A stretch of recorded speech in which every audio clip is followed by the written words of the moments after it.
ஓம் விநாயகா போற்றி. வணக்கம் நண்பர்களே.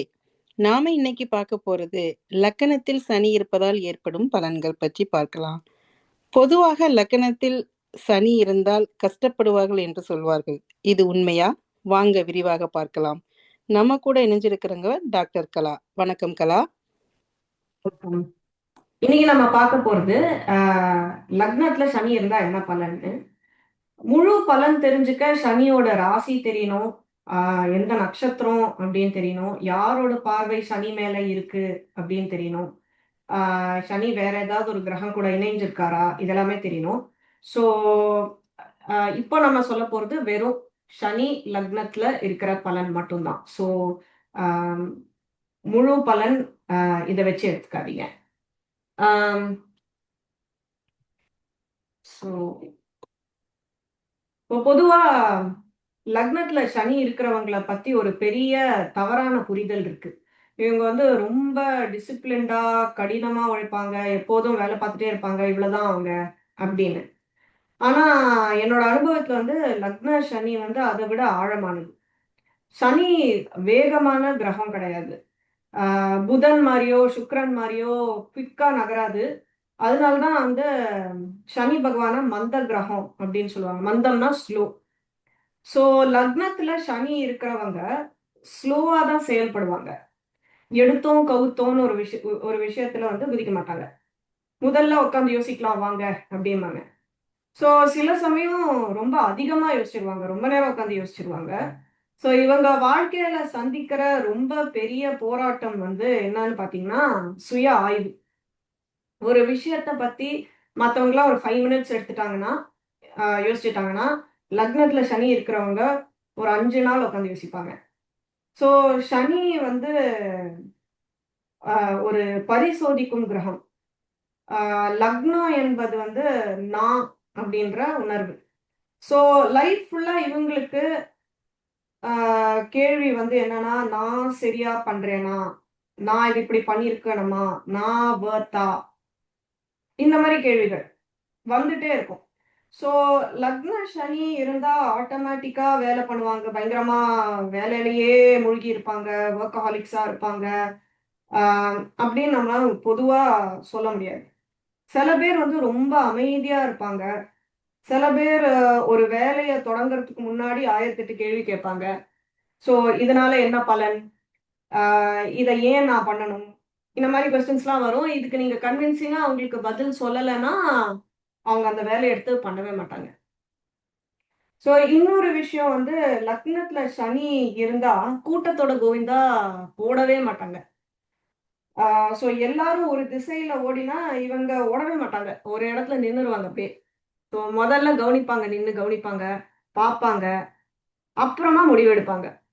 ஸோ பல சமயம் வந்து இவங்களுக்கு எதிர்நீச்சல் போடுற மாரி ஃபீலிங் இருக்கும். எல்லாரும் ஒரு டைரக்ஷன்ல போறாங்க, நான் ஆப்போசிட் டைரக்ஷன்ல ஸ்விம் பண்ணிட்டு இருக்கேன் அப்படின்ற மாதிரி அவங்களுக்கு ஒரு ஃபீலிங் இருக்கும். வெளியில இருந்து பார்க்கறதுக்கு, என்னடா இவ்ளோ பிடிவாதம் பிடிச்சவங்களா இருக்காங்க அப்படின்னு தான் எல்லாருக்கும் தோணும். பட் ஆக்சுவலா அது பிடிவாதம் கிடையாது. அவங்க வேணும்னு எதிர்க்கணும் அப்படின்னு ஒரு விஷயத்துக்காக எதிர்க்கல. பேசிக்கா அவங்களுக்கு வந்து டைம் தேவைப்படுது. டைம் தேவைப்பட்டு இவாலுவேட் பண்றாங்க. இது வந்து வொர்த்தா? நான் எஃபோர்ட் போடுறதுக்கு இது வொர்த்தா? அப்படின்னு. ஏன்னா அவங்க ஸ்லோவா தான் வொர்க் பண்ணுவாங்க. ஸ்லோவா தான் டெசிஷன் எடுப்பாங்க. அவங்கள வந்து அவசரப்படுத்தினா அது சரியா போய் முடியாது. ஆம், அதே மாரி பிளான் ஏதாவது இந்த மக்கள் கூட நீங்க ஏதாவது பிளான் போட்டு அந்த பிளான மாத்திட்டீங்கன்னா பெரிய பிரச்சனை தான். எனக்கு ஒரு ஃப்ரெண்ட் இருக்காரு. அவருக்கு லக்னத்துல சனி. ஆ நம்ம ஏதாவது பிளான மாத்திட்டோம்னா, அவர் இம்மீடியட்டா 1008 கேள்வி கேட்பாரு. அந்த கேள்வி கேட்கறதுக்கு நீங்க பிளான் மாத்தாமயே இருந்திருக்கீங்க. ஸோ உறவுகள்லயும் இதே விஷயம். யாருக்காவது இவங்க மேல இன்ட்ரெஸ்ட் வந்துச்சுனாலோ, இல்லாட்டி ஈர்ப்பு ஏற்பட்டுச்சுனாலோ, அத இவங்களால ஈஸியா அக்செப்டே பண்ணிக்க முடியாது. ஏன்னா, அவங்களோட சுய லைக் ஈகோ வந்து அவ்ளோ கம்மி. லைக் நான் வொர்த்தா? அப்படின்ற கேள்வி அவங்களுக்கு அதிகமா இருக்கும்.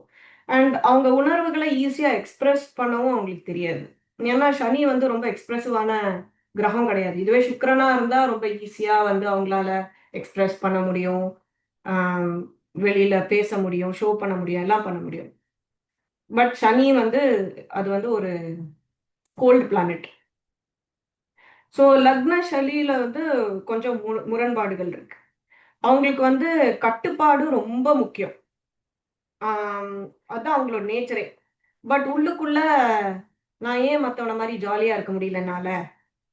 ஏன் எல்லாத்தையும் லைட்டா எடுத்துக்க முடியல? ஏன் எல்லாத்தையும் எப்ப பார்த்தாலும் சீரியஸா இருக்கேன்? அப்படின்னு அவங்களுக்குள்ளேயே ஒரு ஏக்கம் இருக்கும்.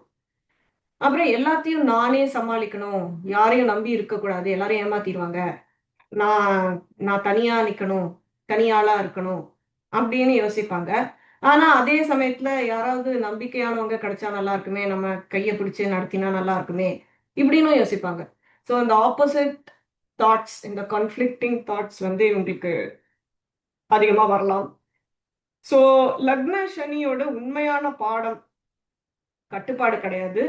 சுய புரிதல். ஸோ எதை ஏற்றுக்கொள்ளணும்? எதை விடணும்? எதை மறக்கணும்? எதை அனுமதிக்கணும்?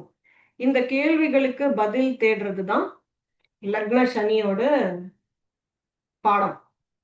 ஸோ லக்ன சனி உள்ளவர்கள் வந்து வாழ்க்கையை வெறும் வாழ்வதில்ல, வாழ்க்கையை வந்து தொடர்ந்து ஆராய்ச்சி பண்றவர்கள். ஸோ நான் முன்னாடியே உங்ககிட்ட சொல்லியிருந்தேன். ஆஹ் உங்க சந்திரன் இருக்கிற ராசி வந்து உங்க ஜன்ம ராசி வந்து உங்க மைண்ட குறிக்கும். சந்திரன் வந்து மனசு, அம்மா இதெல்லாம்.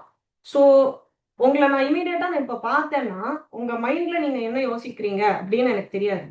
அது ரொம்ப க்ளோஸ் பீப்புளுக்கு தெரியும், சம்டைம்ஸ் க்ளோஸ் பீப்புளுக்கும் தெரியாது நீங்க மைண்ட் அளவுல என்ன யோசிக்கிறீங்க அப்படின்னு. பட் உங்களோட கேரக்டர் இதெல்லாம் பத்தி நான் புரிஞ்சுக்கணும்னா நான் லக்னத்தை தான் பார்க்கணும்.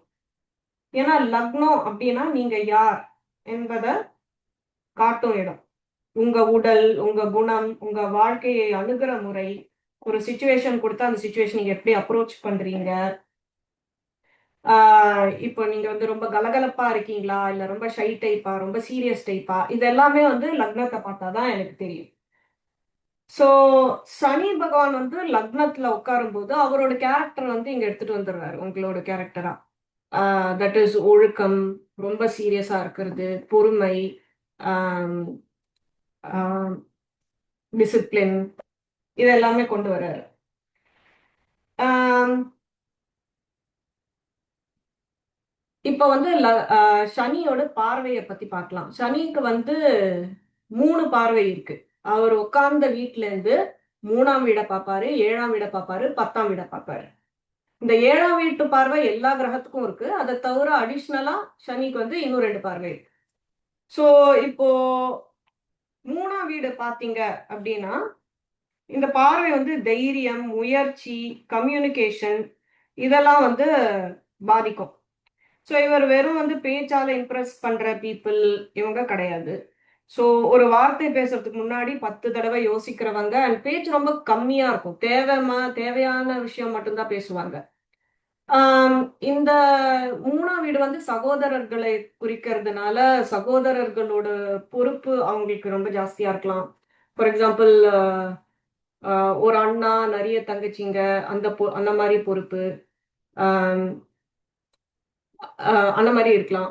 ஸோ இல்லைன்னா உங்க சகோதரர்கள் கிட்ட இருந்து ரொம்ப தூரமா நீங்க வேற நாட்டுல வாழலாம். ஸோ ஒரு கேப் அங்க ஏற்பட்டிருக்கலாம். இல்லைன்னா சகோதரர்கள் ரொம்ப சின்ன வயசா இருக்கலாம். ஸோ அந்த மாதிரி ஒரு கேப், ஜெனரேஷன் கேப் இந்த மாதிரி இருக்கலாம்.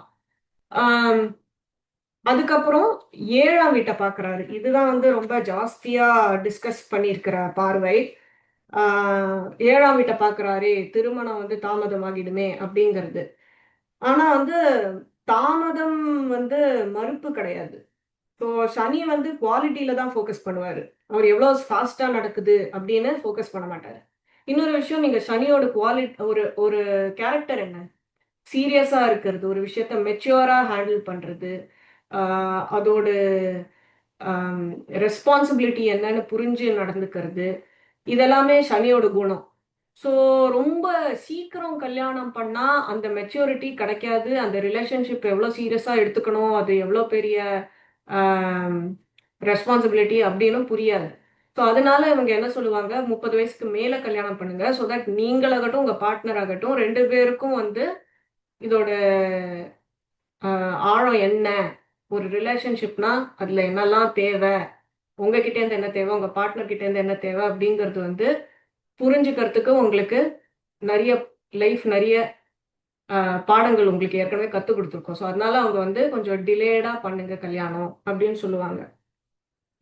பட் டிலேடா பண்ணாலும் ஃபவுண்டேஷன் ஸ்ட்ராங்கா இருக்கும். ஏன்னா நீங்க யாருன்னு உங்களுக்கு தெரியும், உங்க பார்ட்னர் யாருன்னு அவங்களுக்கு தெரியும். ஸோ நிறைய பேருக்கு 7ஆம் வீட்டுல சனி இருக்கிறவங்களுக்குலாம் நல்ல திருமணம் இருந்து நான் பார்த்துருக்கேன். ஃபைனலா வந்து 10ஆம் வீடை பார்க்கறது. 10ஆம் வீடு வந்து தொழில். ஸோ தொழில் வாழ்க்கையில வந்து ஸ்லோவா டெவலப் ஆகலாம். அதுல வந்து நிறைய பொறுப்பு, உழைப்புகள், கட்டுப்பாடு இதெல்லாம் வந்து தேவை இருக்கலாம். இல்லாட்டி ஒரு பெரிய ஒரு ரெஸ்பான்சிபிலிட்டிய கொடுத்து அந்த ப்ரெஷர் வந்து உங்களுக்கு இருக்கலாம் 10ஆம் வீட்டுல. பட் இது வந்து ஒரு 35 வயசுக்கு அப்புறம் நல்ல உயர்வு,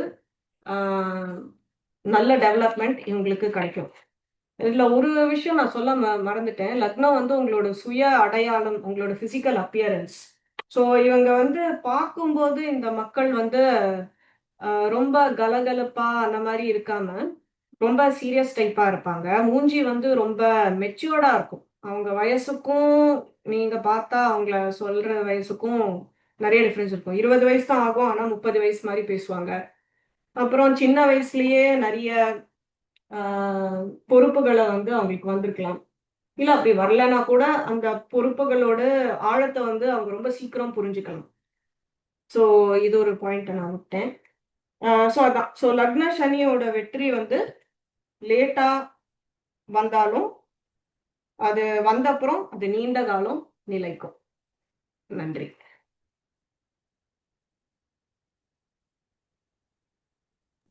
நன்றி கலா.